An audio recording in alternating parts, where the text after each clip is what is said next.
So the Yankees have a pretty encouraging development coming out that Andy Martino from SNY is reporting, and that's that Everson Pereira is likely a guy the Yankees are going to call up this year, which as a prospect guy myself is super exciting. And for Everson Pereira, this is really exciting as well, knowing that he's probably going to get a shot to play everyday reps in left field, something that I've been advocating for the Yankees to at least look into doing at some point in September.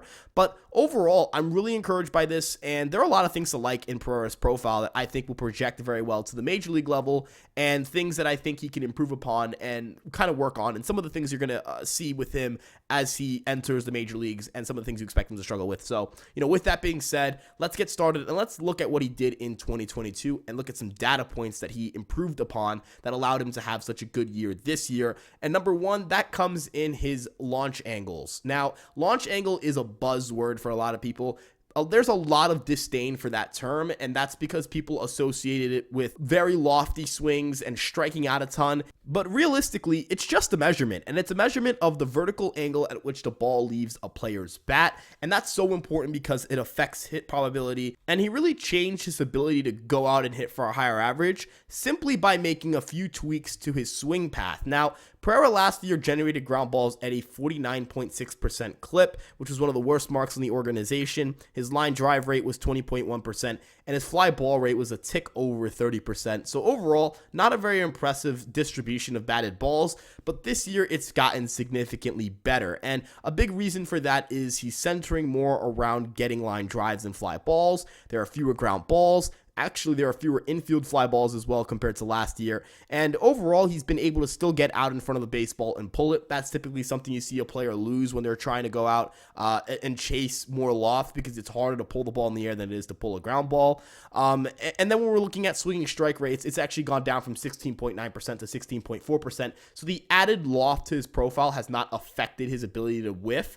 And here's the big thing. Pereira is going to whiff a lot, so it's not like that's something you expected to get significantly better, but the fact that he's able to manage his whiff rate and his swinging strike rate despite generating more loft on his swings is super encouraging, and he's still hitting the ball ridiculously hard. If you look at his AAA data, he ranks so well in terms of batted ball numbers. In terms of 90th percentile exit velocity at 107.7 miles per hour, that ranks in the 96th percentile. His max exit velocity of 114.5 ranks in the 96th percentile. His average exit velocity of 93.9 miles per hour ranks in the 99th percentile. And all of these are via TJ Stats, who does an excellent job with not just minor league data, but major league data as well. Shout out him. Thank you so much for these percentiles. But with that being said, he does a really good job of generating damage contact. And by doing so without, increasing your whiffs and without, the added ground balls, he's bat pipping at a really high clip, and he's hitting well over 300. So those are really encouraging signs. And this is a guy who's not going to walk a lot, so a lot of his OBP depends on his ability to hit for a high average. And that's where average comes into play here. If you have a guy who doesn't walk a lot, or even if you do have a guy who walks a lot, the ability to just hit the ball and generate a lot of hits is going to increase your ability to get on base. Hits help you get on base. It's pretty simple. So, that's something Pereira's worked on. It's helped him increase his game power. He has 15 home runs this year in 70 games. Last year, he really struggled to unlock his game power. That was something that, the Yankees, I guess, wanted him to really work on. He's always had great raw power, but he didn't have it translate into games. And that's a big issue for certain guys. Some guys are going to hit the ball into the ground a ton. We're seeing Jason Dominguez struggle with that a little bit this year, but I imagine he'll get better in that regard. Last year he had 14 home runs in 102 games. So he already has more home runs than he did last year. He's done so in 35 fewer games, so that's really encouraging. He had 17 doubles last year. This year already at 16. This year he has 2 triples. Last year he had 9, so he's kind of winning in the triples department. But just in terms of extra base hits and average in general, he hit 277 last year. This year's hitting 309. So, got to higher levels, improved his swing path. He's getting better as a prospect, and he's a really young prospect, all things considered. He's 22 years old in AAA, right? Like, realistically speaking, most guys are more 23, 24 when they debut. He could debut at 22, and he's not turning 23 until next April. So, he's a really young prospect, still a guy you imagine is still going to develop more.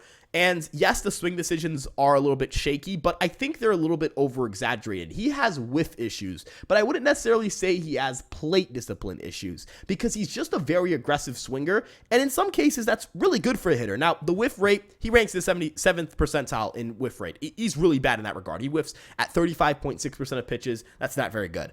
But he does a really good job of swinging in zone. And yes, his chase rate is around 31%, but that's just a tick. That's about a standard deviation below league average. It's not significantly worse. It is worse enough to be considered below average, but considering he swings so much in zone, and not just at a better than average clip, he is in the 99th percentile at in zone swings. I think that tells me that that's just his approach, and that's just the type of hitter he is. And that's not necessarily a bad thing. So, overall, I am an advocate for swinging less, but for what Pereira's game is, I think it works for him. So, overall, I really am encouraged by a lot of the data that we have here on Everson Pereira. If the Yankees choose to go the route of promoting him, and it looks like they will at some point during the season, I'm looking at that service time date, as that deadline for them. I think that's around the 18th. So expect it to happen the last week of August. He's already on the 40-man roster.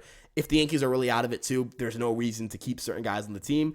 I imagine that they'll figure something out. So, with that being said, let me know what you guys think about Everson Pereira in the comment section below. Are you guys encouraged by this data? What else would you guys like to see us talk about? And do you enjoy these shorter kind of, style of videos? So, we appreciate you guys so much for tuning in. If you stuck through the entire video, thank you so much. And with that being said, you guys can check us out on Twitter, Instagram, TikTok, Facebook, and of course this YouTube page. We're all over the place. We've got Empire Sports Media, of course, where our articles are, and you can follow me on Twitter at Ryan Garcia ESM. Thank you guys so much for tuning in, and I'll see you guys in the next video. Peace out.